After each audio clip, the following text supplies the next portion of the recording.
Welcome to VSB News Online for Wednesday, September the 23rd. I'm Charles Webb.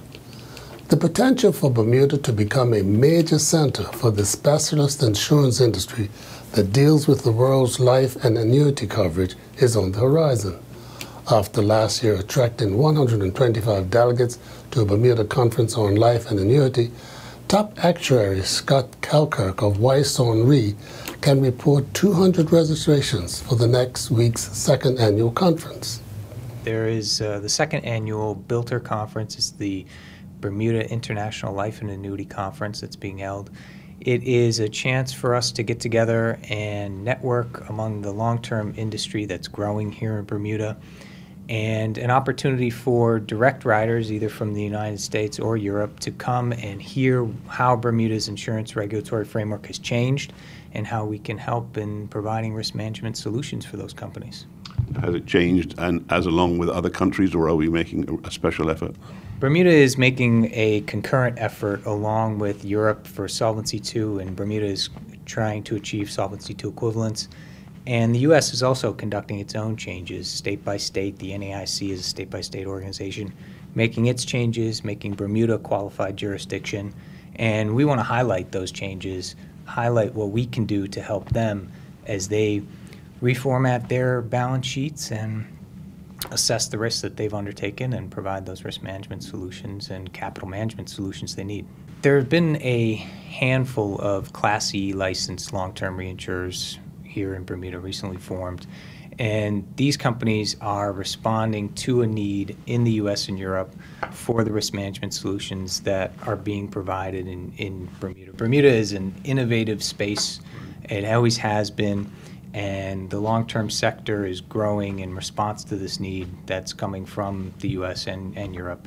And we hope to be as successful as the other spaces here in Bermuda. There's plenty of room for it. There is, and I think it's analogous to the mid-'80s when ACE and Excel were formed.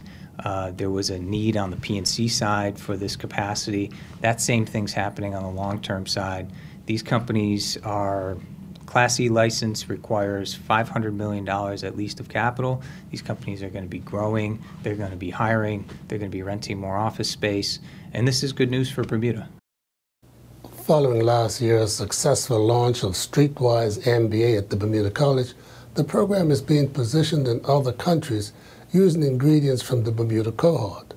National Expansion Manager Tanya Pope says recruitment for the January program is already in progress, and noted that in the past, graduates outperformed firms in the private sector by creating jobs at nearly 10 times the national average. What Bermuda College brings to the program that is unique and useful that Enterprise will be able to use elsewhere in our international expansion is a standard of measurement in measuring the companies and helping them to understand how they stack up against their peers in the location that they're in, not a U.S. measurement. They also have created an interim report that lets us know sooner the impacts and job creation and revenue growth that the companies are experiencing.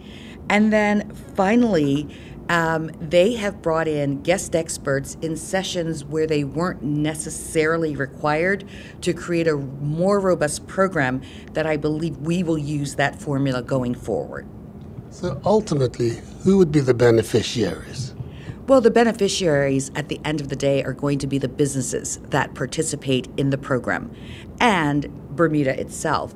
The businesses will experience greater revenue growth, they'll hire more people, their businesses will run more efficiently, and they'll be greater contributors to the corporate environment here in Bermuda.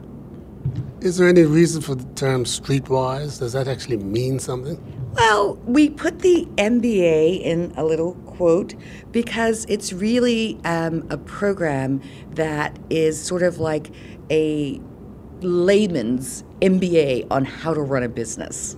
And what they learn in the classroom, they are immediately able to go back to their offices and implement that information and that knowledge right away, and then come back 2 weeks later and share with everyone else how that implementation went, how those new practices are affecting their businesses. And they do that over and over for 13 sessions until they develop new, more efficient and operationally sound habits to run their business. Portofino translates as beautiful harbor, and there couldn't be a better name than for the popular Italian family restaurant on Bermudiana Road, now in its 40th year serving food to both locals and tourists. Owner, Bermuda-born Simone Maranzana, who inherited Portofino from his Italian father, was asked by Brian Darby if he had ever thought of reopening another restaurant.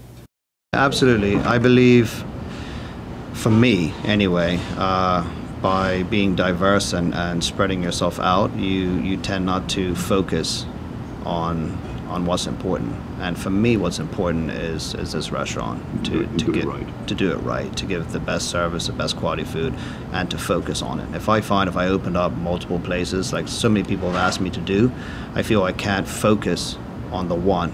And this is us. This has been a family restaurant. It always is a family restaurant. And that's what I love about it. My father always believed, in order to succeed in any business, you have to start from the bottom and work your way up.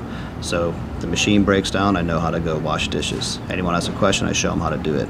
And then I went from there into actually working in the kitchen, making desserts, the simple stuff, mise en place, to then working behind the bar, coming on the floor, being the manager, then taking it over from my family. And now it's me and my wife who are running this business entirely. Although this year has been a recovery year for the business, Mr. Maranzana makes specific plea to government, which might save a number of others from closing. What I think would be really helpful is if the government would look at the electricity. And restaurants aren't on the same par as hotels are. Hotels get a discount. And what a lot of people don't realize is that restaurants, we have so much equipment that we're in a sense like a mini hotel. Excuse me. And turn it off, isn't it? No, our bills are off the wall, and I can speak for everybody in this industry. The utilities is what kills us, and now with the hike that's coming, I really don't see how some businesses can survive that. So it would be good if the government were to look at that to offset the economy in a way that we're still in. Blessed with the most loyal and experienced staff of any Hamilton restaurant, Portofino has no staff worries, but the increasing costs of doing business is causing the owner sleepless nights. Well, our challenge is what we face with the prices that we're faced with the products that come in, the food. Beef is like it goes up the stock market, as the stock market does, up and down. Seafood goes up. And unfortunately, we have to raise prices to offset that.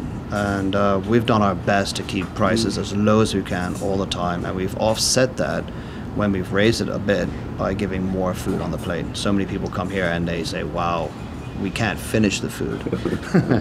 So you yeah, but you do get value for money, that's for sure.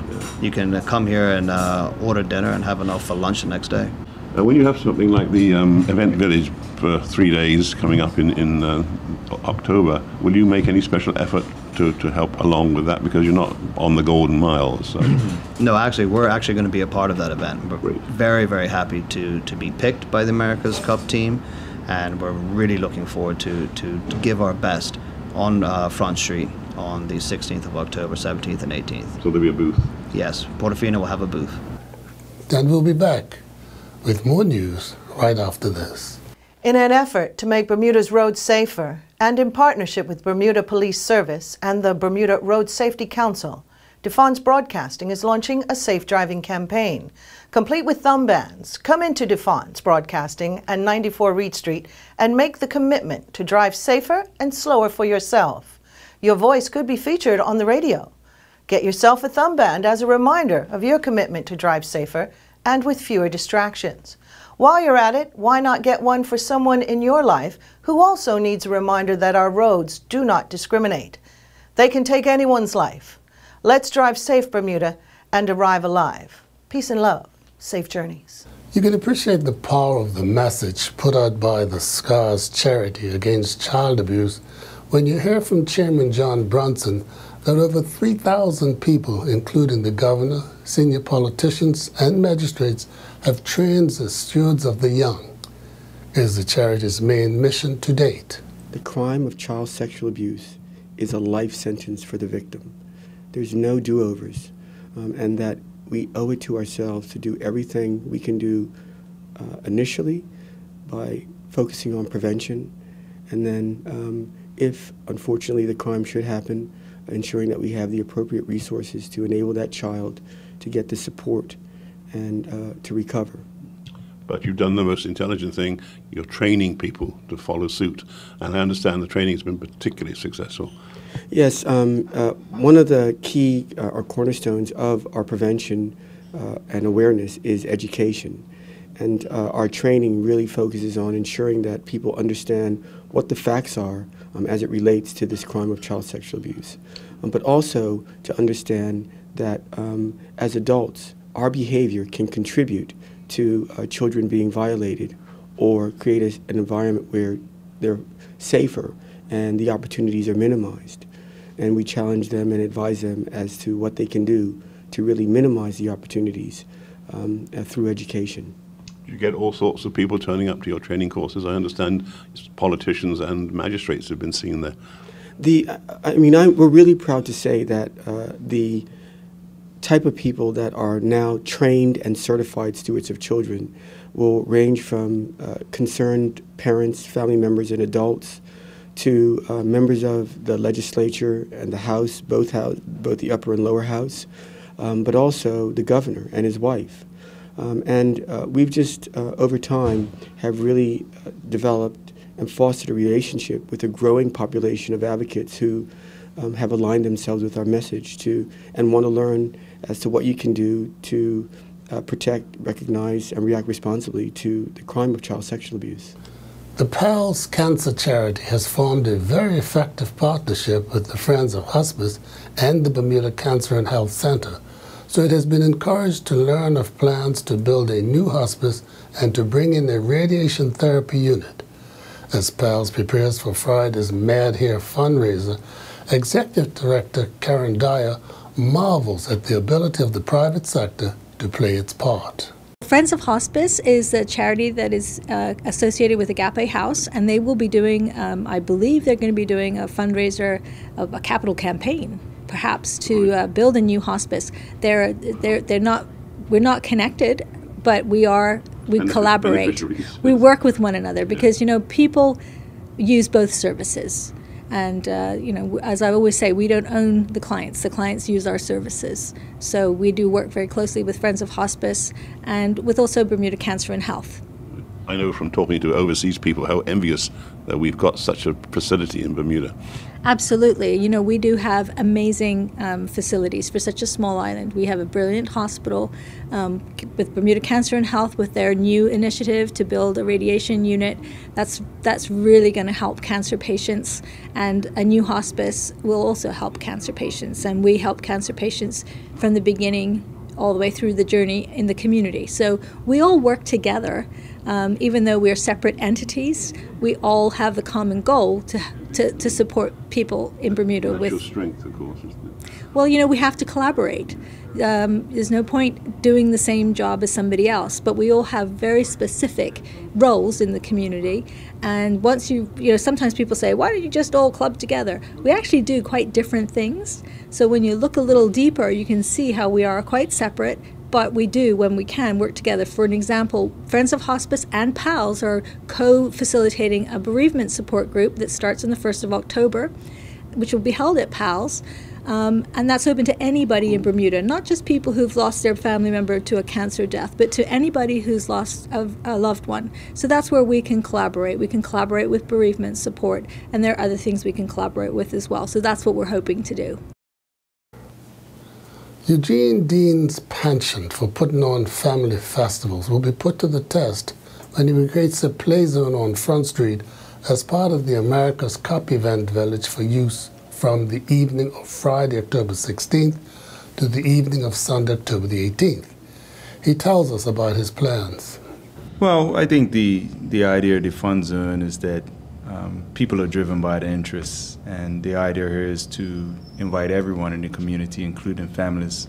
So we've got a lot of kids' activities and even activities for adults to enjoy while they come down there. As Peter said, everyone's not necessarily into sailing, so we hope that when people come down there to enjoy some of the elements they're more accustomed to, that they would take a chance to look at the sailing and get connected with that as well. So we have a number of different slides and rides. We're going to have some type of carnival games and things of that nature. Some of the food vendors are going to be located in the fun zone as well. So it'll be a nice mix. We're doing our best with the space we have to make it very exciting for everyone over the 3 days. Yeah, we're actually working from the birdcage down to, I guess, Bermudiana Road. So we're all along the street there on both sides of the road. And now we have some plans from the sports desk. And with that, here's Earl Baston. A drama-filled early afternoon at the Bermuda Football Association office at the Clyde Best Center of Excellence ended with still no decision. The Bermuda Football Association postponed the drawing of lots to decide the Dudley Eve Group B winner and runner-up. From today's press conference, Deputy Chairman of the Leagues and Competitions Committee, Shannon Burgess, explains. The next agenda item was due to be the Dudley Eve drawing of lots. There has been some consultation between the Competitions Committee and the clubs involved. There are to be a few more conversations to be had, and so we're going to postpone the drawing of lots, perhaps to early next week. We will send out a correspondence to the media within the next day or so. But there have been other scenarios singled out, as in Euro 2012, they came up with how they were resolved. One issue was rankings. Another issue was cards and bookings during the tournament. Has that been given any? Absolutely not. You have to realize and hopefully respect that while the governing body of Europe are full-time persons, we are not, so we don't have that MI readily available. Perhaps we can get as sophisticated as that. But yeah, sure. But I'm thinking, that's worth having a conversation. Meanwhile, the Bermuda Football Association hosted the Masters Knockout Cup preliminary draw, as well as the Shield and Friendship draws. Once again, with the Masters Knockout Cup preliminary draw is Shannon Burgess. On October 31st at 3 p.m., let's just look at the venues really quickly. Yeah, we're fine. Saturday, so Young Men Social Club and PHC could be the same. No, yeah, we're fine. So Southampton Rangers versus St. George's Stallions at Southampton Oval. St. George's All-Stars versus Hamilton Parish at Wellington Oval. Young Men Social Club versus Devonshire Lions at PHC. That will be a doubleheader. PHC versus Prospect at PHC. Somerset Extras at Wolves at Somerset. Buys were received by St. David's, Dockyard, and North Village Rams. In the round proper, which is December 13th, Sunday, December 13th, Somerset Bridge versus BAA, Young Men Social Club versus Wolves, the winner of St. George's and St. David's versus the winner of Island Rangers and Paget, then Crossroads versus Flanagan's. The chairman of Leagues and Competitions, Stephen Coddington, announced the Friendship Cup draw. In the quarterfinals, we'll see Devonshire Recreation Club, Devonshire Cougars, face the winner of Dendytown versus PHC Zebras. Devonshire Colts versus Hamilton Parish. Boulevard Blazers versus the winner of Somerset Cricket Club and the Robin Hood. The last quarterfinal will see North Village Rams versus the Southampton Rangers. Meanwhile, Whitney Durer, former Somerset Hurricanes and North Village Lady Rams player, is now playing in Switzerland for FC Fletch in the Women's Division 2. Durer and her teammates went down for the second time in the new season. With some regular players missing due to injuries, the small team did give up a good fight, but could not prevent a 4-0 defeat to FC Witch. Durer and her teammates are now in 7th place with a record of 2 wins, 2 draws, and 2 losses. Durer has 1 goal on the season thus far. USA gymnastics coach Marvin Sharp, who held a training camp for Bermuda 2 years ago, has been found dead in a jail cell in the United States after facing child molestation charges. 49-year-old Sharp from Indianapolis was found unresponsive at Marion County Prison in Oregon, where he had been held on 4 counts of child molesting and 3 counts of sexual misconduct with a minor. Sharp, who reportedly trained 2 Olympic silver medalists, owned Sharp Gymnastics in Indianapolis, Indiana. Back in 2013, as part of USA Gymnastics Global Ambassador Program, Bermuda, along with Denmark, Panama, and South Africa, received approval to the program, with National Gymnastics coach Duke Nalligan stating at the time, quote, "We are able to announce that our first Global Ambassador initiative will be a training camp over the October midterm break with U.S. national team coach Marvin Sharp," end quote. Phase 1 of the International Cricket Council America's Cricket Combine that saw Bermuda's Lorenzo Tucker take part as the coaching staff concluded in Indianapolis. Top amateur cricket talent from Argentina, Bermuda, Canada, and the Cayman Islands, as well as United States, participated in the 3-day showcase held at the Indianapolis World Sports Park. Close to 70 players, including Bermuda's Shari Smith, were evaluated, with 8 players selected to participate in Phase 2 of the Combine, which takes place September 25th through the 27th. Delray Rollins and Kamal Lavrock are set to join Phase 2 of the trials. It was a big night for runs at the Michael Priest Softball Diamond last evening, as a total of 128 runs crossed the plate in the latest round of the Bermuda Commercial Summer Softball League season. Fox It Up defeated AF Smiths 32-20. BF&M defeated Team Smoky 23-13, and Vitamin C got by Parakeet 22-18. In Commercial League bowling action at the Warwick Lanes, it saw the Sunset defeat the Superstars 4-0, while the BPS Blue Lanterns defeated Sweet Life 4-0. Double Trouble defeated the Braves 3-1, while the Spinners defeated Live Wires 3-1. BTC and the Alley Pals drew 2-2, and the match between We Do It Big and Team Unsponsored also ended 2-2. And finally, we end with a challenge gone wrong. 2 years ago, golfer Sergio Ednis challenged Wayne Keynes to a 100-meter dash, which Keynes, calling himself Hurricanes, ran to victory.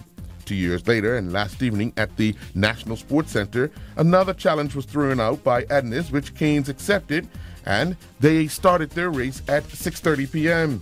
After a bit of jawing, they lined up and were off, with Keynes pulling up some 15 meters into the race, grabbing his right hamstring, with Ednis running to the finish line unchallenged. I'm Earl Baisden reporting for VSB Sports.